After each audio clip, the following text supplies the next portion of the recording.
இன்று 2 நீதிபதிகள் கொண்ட அமர்வு அந்த தீர்ப்பை வந்து இன்னைக்கு வாசித்தாங்க. அந்த தீர்ப்பில் தீபத்தூணில் இதில் கவனிக்கப்பட வேண்டிய விஷயம் என்னென்னா, அரசாங்கத்தை கடுமையாக விமர்சிச்சிருக்காங்க. அதாவது இந்த தீர்ப்பில் அவங்க முக்கியமாக சொல்லியிருக்கக்கூடிய விஷயங்கள் என்ன அப்படின்னு பார்த்தீங்கன்னா, இன்று 2 நீதிபதிகள் கொண்ட அமர்வு தனி நீதிபதி திரு ஜி.ஆர். சோமனானுடைய உத்தரவுக்கு மேல் தாக்கல் செய்யப்பட்டுள்ள மேல்முறையீட்டு மனு வந்து ஆர்கியூமெண்ட் இறுதி ஆர்கியூமெண்ட்டுக்கு அப்புறம் ரிசர்வ் பண்ணியிருந்தாங்க. இன்று அது வந்து தீர்ப்புக்காக பட்டியலிடப்பட்டு இன்று 2 நீதிபதிகள் கொண்ட அமர்வு அந்த தீர்ப்பை வந்து இன்னைக்கு வாசித்தாங்க. அந்த தீர்ப்பில் தீபத்தூணில் தீபம் ஏற்றுவது கட்டாயம் அப்படின்ற முடிவை சொல்லிட்டாங்க. இனி வரும் காலங்களில் கட்டாயம் அந்த தீபத்தூணில் கார்த்திகை தீபம் ஏற்றப்பட வேண்டும் அப்படின்றதையும் சொல்லியிருக்காங்க.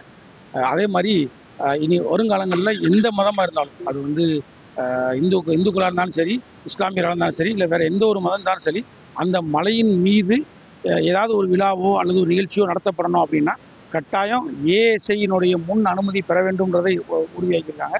காவல்துறையினுடைய அனுமதி பெற வேண்டும்ன்றதை உறுதியாக சொல்லியிருக்காங்க.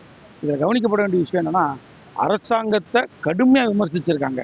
அதாவது இந்த தீர்ப்பில் அவங்க முக்கியமாக சொல்லியிருக்கக்கூடிய விஷயங்கள் என்ன அப்படின்னு பார்த்தீங்கன்னா, இந்த கார்த்திகை தீபத்தை அறநிலைத்துறையினாலேயோ அல்லது அந்த கோயிலினுடைய எக்ஸிக்யூட்டிவ் ஆஃபீஸரோ இதை சிம்பிளாக ஏற்றிருக்கலாம். ஒரு 5 பேரோ 10 பேரோ மேலே போய் இந்த தீர்ப்பை ஏற்றி பண்ணியிருக்கலாம். இது ரொம்ப சிம்பிளாக முடிஞ்சிருக்கும். ஆனால் அத்தகைய விஷயத்தை செய்யாமல் அவங்க லா அண்ட் ஆர்டர் ப்ராப்ளம்னு சொல்கிறது கற்பனையானது அப்படின்னு சொல்லிட்டு அதோடு நிற்காமல் the action of the state is either ஒரு சட்ட ஒழுங்கு காப்பாற்ற முடியாத நிலை அல்லது அரசாங்கத்தினுடைய ஒரு சார் நிலைன்றதையும் தெளிவுபடுத்தியிருக்காங்க. அந்த தீர்ப்பினுடைய காப்பி இப்போ தான் வந்திருக்கு. இதை இன்னும் முழுமையாக படிச்சுட்டு நம்ம இதை பற்றி இன்னும் தெளிவாக நம்ம பேசலாம்.